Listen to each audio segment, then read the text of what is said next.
All right, thank you, Brooke. We continue our coverage of the murder-suicide that happened in West Palm Beach on Friday night. This is Jamie Felix. Investigators with Port St. Lucie police say she and her two sons were forced into their cars at gunpoint by her estranged husband and the boy's father, Ray Felix. Investigators say Jamie's co-workers received a suspicious email from her that night.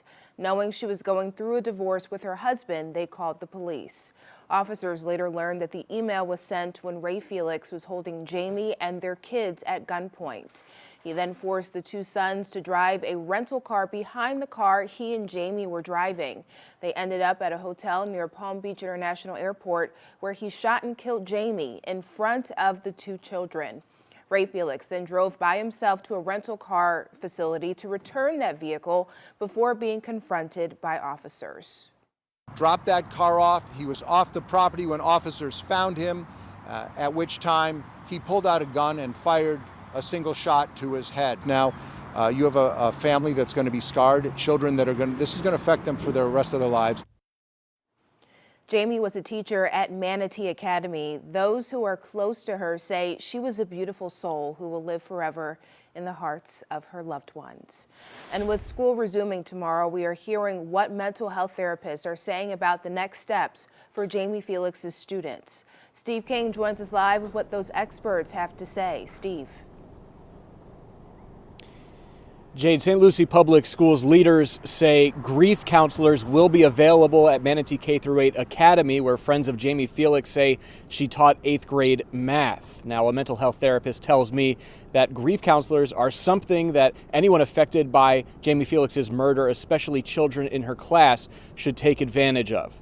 Now, Isa Allen, a social age counseling mental health therapist who works out of Palm Beach County, says talk therapy can help kids dealing with grief and trauma of Jamie Felix's death in several ways, including learning how to understand and process their feelings of grief by knowing all of its stages. She says grief affects people in different ways, and people can experience the different stages at different times in their lives.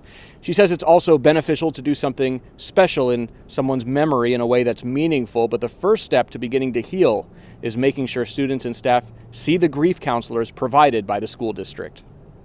Talk therapy works tremendously. Like when you just get all of that out of your system, that's just like the first step to just understanding what it is that you're feeling, why you're feeling. And then the next goal is to helping you develop coping skills so that when these emotions or these feelings or these behaviors come out again, then you just know how to cope with it so that you deal with it in a better manner moving forward.